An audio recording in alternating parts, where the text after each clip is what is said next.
Disclaimer, this video is sponsored by Teamy and Capcom. I was recently approached about a brand new Monster Hunter mobile game, which surprised me since it felt like Monster Hunter Now had just released. However, I did remember about a potential new game in the works involving Teamy. It's now recently been revealed that Monster Hunter Outlanders is in the works, produced by the Teamy Studio Group and Capcom respectively. Teamy and Capcom have provided me with various assets and information that I want to go over and discuss with you all today, doing a little bit of analysis, a little bit of a breakdown to help give us both an idea of what this game seems to be, what it's trying to do, and what it's offering to us as players. Outlanders seems to be classified as an MMORPG, where instead of playing as hunters, we play as outlanders. Although we have yet to truly see the difference between the two distinctions, I seriously don't know what the difference is supposed to be considering they look exactly like hunters. Maybe it has to do with the survival elements that are present throughout the game. You play as your character on what seems to be a giant island. You need to focus on surviving in this world without the support of the guild, meaning I'm expecting no major hubs or bases, but who knows. This may truly be an open world survival experience where we are forced to make do with what we find and create our own bases throughout the land. Adding to that, the game seems to have a larger focus on the journey with your character and your lineage companions, with new monkey and bird-like creatures being showcased in the trailer, leaving me wondering if we'll be able to choose between these new options and palicos as they do still show up in promotional material. While classified as an MMORPG, Outlanders seems to still offer what we would expect from the traditional Monster Hunter experience. We have the ability to freely explore a now open world area, potentially similar to what we can expect from Wilds, and we have access to both solo and cooperative modes, with solo seemingly being where we take part in the main storyline. I imagine multiplayer will be for harder and more challenging content and events, as well as allowing you to explore the open world with your friends and allies. Now, as of writing this, a webpage and social media account have been created for the game, and I'll leave links to those in the description if you want to take a look at them yourselves, which I of course highly recommend. Let me know if you noticed anything that I missed here. One thing that surprised me is that this seems like an attempt to emulate the core Monster Hunter gameplay experience in a way we haven't seen within mobile titles for some time. The developers seem to want to create a more open world survival game while tying it to the core mechanics of Monster Hunter, which sounds reminiscent of World's light survival elements as well as Wild's more involved open world mechanics. For me, this is potentially the most exciting option in terms of a mobile adaptation. I wasn't the biggest fan of the puzzle games or the Go style structure of the other entries. This has the opportunity to be more reminiscent of an authentic Monster Hunter experience, just designed in a way that complements mobile controls. And when I said survival, I meant it. While I haven't seen anything on food or water management that requires you to eat and take care of yourself, there does seem to be an active crafting and gathering mechanic outside of what you would typically expect, allowing you to build various tools and other things featured within the game, some of which I think we can see in the trailer. I don't know if that means there will be a much larger focus on exploration of the open world over the typical gameplay loop, but I do know said loop is still a huge focus, with players accepting quests, hunting and collecting materials, and upgrading their equipment to be more effective. I imagine this will be more streamlined considering it's a mobile game and designed to be played on your phone on the go.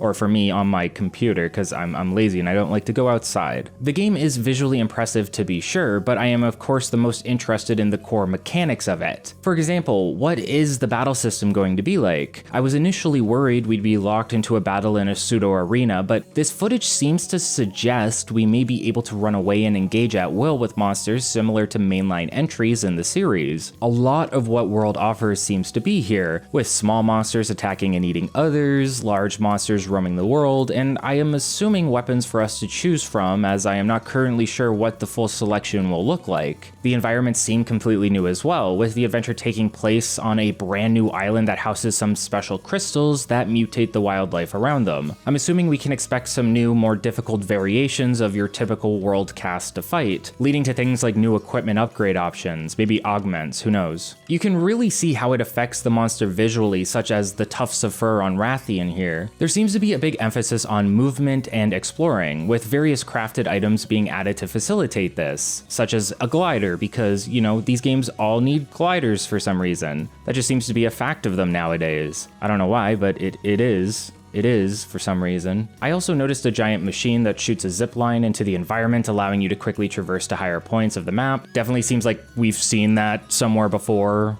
They even have the cliff scaling and everything. It's Monster Hunter of the Wild, guys. If you were waiting for that, it's here. However, my biggest takeaway from the trailer was that you can actively swim in water again. I doubt you can dive, but these guys are getting us one step closer to bringing water combat back, and with water combat, you know what that means. So TiMi Studio Group is in charge of the game's development while Capcom seems to be producing it, with additional Capcom support in terms of art direction, sound design, etc. It sounds like Capcom is there to make sure it looks and feels like a Monster Hunter game, while TiMi is developing a game mechanically.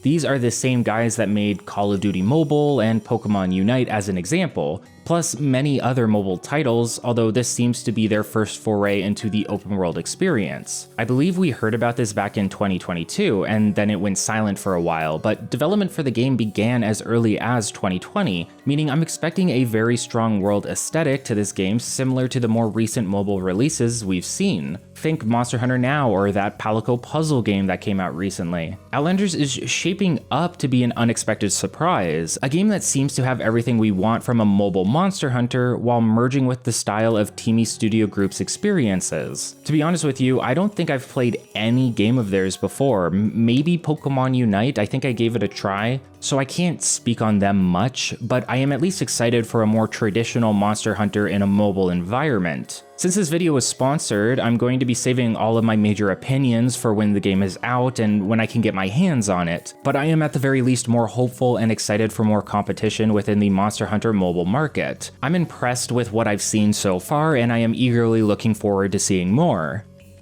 I just want to go over some of the trailer since it's pretty short, and I can give like a more in-depth idea of some of the stuff that I observed in case any of you guys missed it. Specifically, like the first thing you see is all the crystals that we were talking about on this new island. There's these weird crystals. They seem to mutate the monsters, such as Rathian, as we're going to see. We have the new Linian creatures. There's a bird. I think he's sleeping there, but that bird it is a Linian creature. It does move. And this is the new monkey guy, the new monkey Linian creature that we have access to, as well as Palicos. Palicos are still in. I'm pretty sure this is the world design for Rathalos armor. It's a little chunkier than the older designs. I might be wrong, but I don't think so. We'll see it in a second, but there's a new dual blades design as well. Now, this is what I'm talking about. Right here, there seems to be a outfit for a dual blades user that I can't recognize. It might already exist, but I don't think so. So it's making me wonder if there's going to be original monsters in this game. I assume there will be at least some. I'm expecting mostly world, but you never know. It's the logo, Monster Hunter Outlanders. I mean, we all expected a logo. But the one thing you should always check with a Monster Hunter logo is what the actual shape behind Monster Hunter signifies. Generally, each shape within the Monster Hunter logos tell you something about the game. This one seems to be suggesting that one of the new monsters we are going to be fighting is like at the top part of that circle there. Gives us a bit of a preview of what we should be expecting, though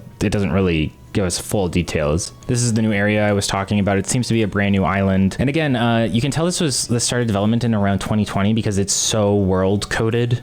We're pretty much going to be seeing, this is just a theory, but I feel like we're going to be seeing exclusively monsters that appeared in world with a few new unique ones. Some other locales within the island, most of them very reminiscent of world. This is the glider I was talking about. I feel like we can kind of like get an idea of what certain features of this game took inspiration from. We do have a glider now though, which seems to offer better traversal options, most likely because this is a fully open world island and you're going to have to be traveling on foot or in air to get to pretty much everywhere you want to go. I assume everything's pretty much fully scalable, but I'm not sure. That's just a theory. I'm curious if there will be fast travel points at some point. I imagine there will, and I imagine they'll be in the form of camps if those exist. Or maybe you can make your own fast travel points or something using like a crafting system. I'm not sure. There's swimming. This is what I was talking about. This is the coolest part of the trailer is that there is like dedicated swimming, because if for some reason we get to go underwater, I can like guarantee Laggy's going to be in the game, and I think that would just be really cool. A lot of games do this now. There's this kind of, what would you call it? You're just sliding down any slope whatsoever. Fortnite does this as awful as I'm sure an example of that is. Fortnite does this. I'm sure some other games do it. It seems to be pulling inspiration from a lot of different designs that we've seen in previous unrelated titles. The grappling hook or the slinger seems to have more versatility. Like we're going to be doing a lot more flinging ourselves around and grappling onto objects potentially just based off of the trailer, but I don't know. Considering that it's open world, there's the scaling. That's another thing I was talking about was the scaling. This is what I was kind of talking about right here. This thing launches you, and there's also like a grappling hook style one, similar to a certain game by a certain developer that I'm not going to mention in this video. But as you can see, there's like many different traversal options. This one seems to naturally go into the glider, and I think there's going to be a few others that actually let you use the glider. Like maybe